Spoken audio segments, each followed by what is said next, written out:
Salut à tous et bienvenue sur Antenne Box. Ce week-end, Joe Smith Jr., combattant atypique au destin hors norme, se voit offrir une chance mondiale qui lui échappe depuis quelques années pour le titre WBO des mi-lourds.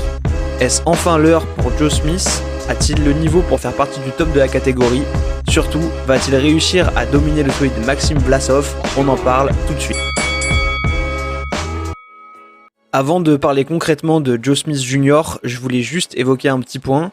Ça fait plaisir parce qu'on devrait avoir avant ce combat une undercard plutôt sympa et c'est assez souvent le cas avec Top Rank. Ça permet de découvrir des boxeurs et ce week-end, en ouverture, on devrait donc découvrir le nouveau venu dans l'écurie, l'espoir Troy Isley, mais aussi l'espoir poids lourd Jared Anderson. Donc ce week-end promet déjà d'être un beau week-end de boxe en termes de main event, mais aussi grâce aux belles sous-cartes qu'on va avoir. Alors du coup, pour entrer dans le vif du sujet maintenant, parmi les main events de ce week-end, on a Joe Smith Jr. qui va affronter le russe Maxime Vlasov pour le titre WBO des mi-lourds qui avait été laissé vacant par Canelo après qu'il l'ait pris à Kovalev. Comme je le disais en intro, Joe Smith Jr. c'est un boxeur atypique, au destin un peu singulier parce qu'il n'était pas vraiment programmé pour être là où il est aujourd'hui, à pouvoir mettre la main potentiellement sur une ceinture mondiale et appartenir au top de sa catégorie.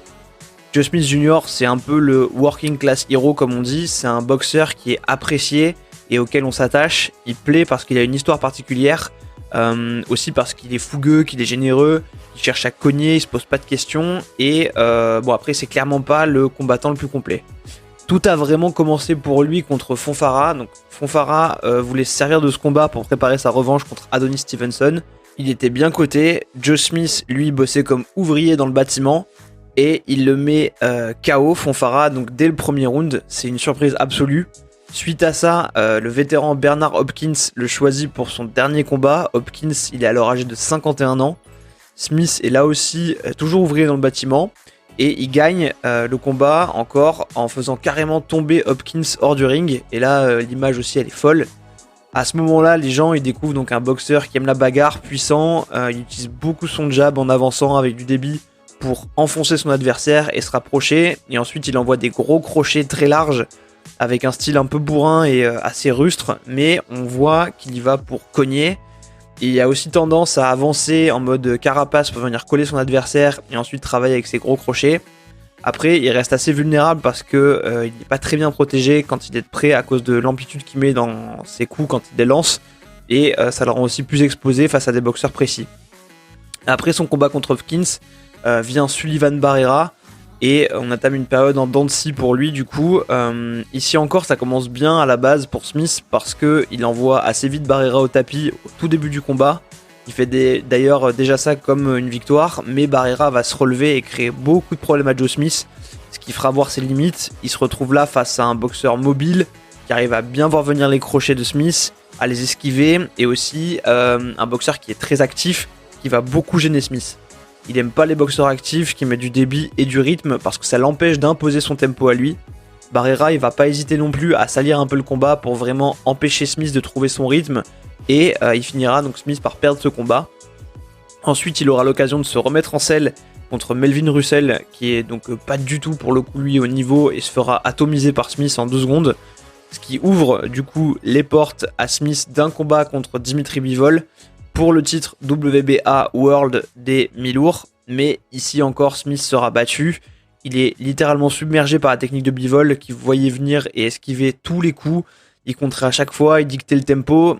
Smith n'aura jamais réussi à trouver la solution entre des jabs stériles, des crochets jetés trop larges, une mauvaise protection.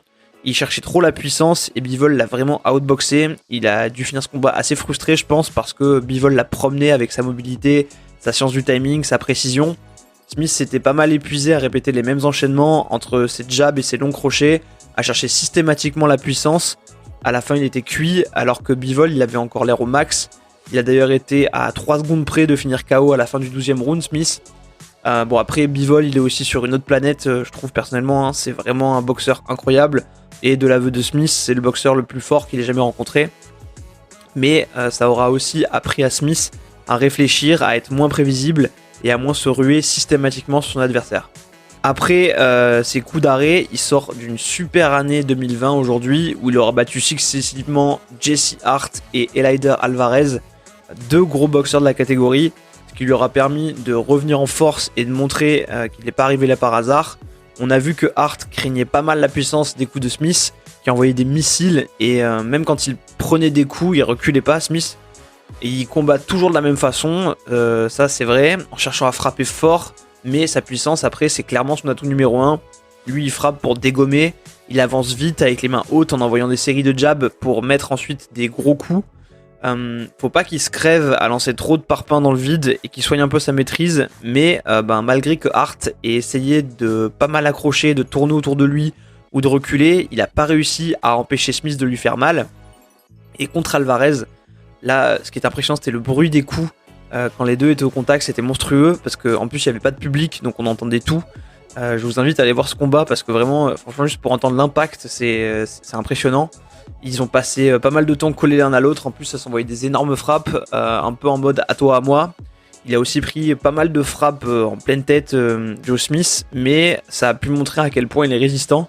Il se protège toujours pas très bien, mais il a fini par coucher Alvarez, lui aussi, comme Hopkins à l'époque, en le projetant au dehors des cordes, après un enchaînement 1-2 où il lui a décroché la tête.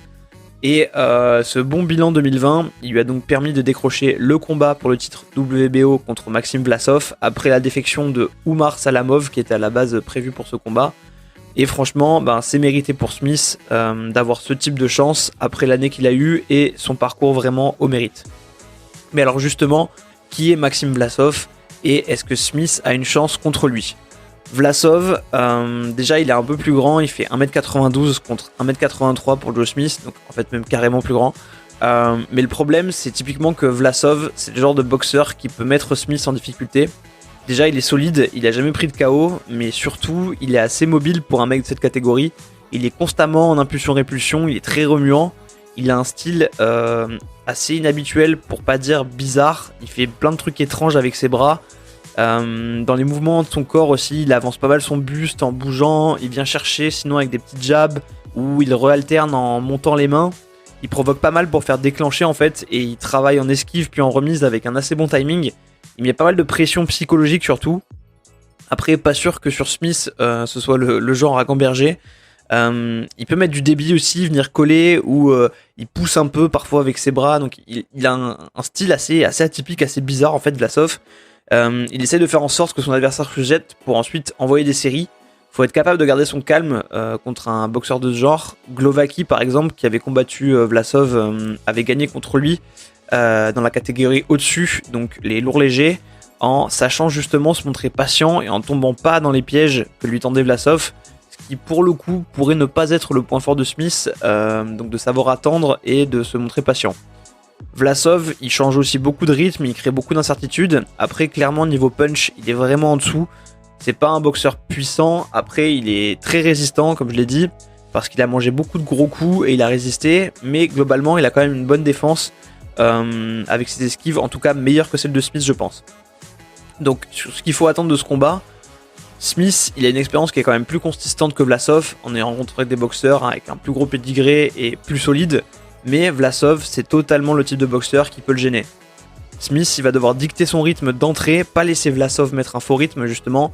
Il devra pas se jeter et être trop prévisible. Il faudra qu'il sache le surprendre et l'amener dans les cordes pour le fixer et l'allumer sans le laisser le mettre trop dans le vent avec ses mouvements.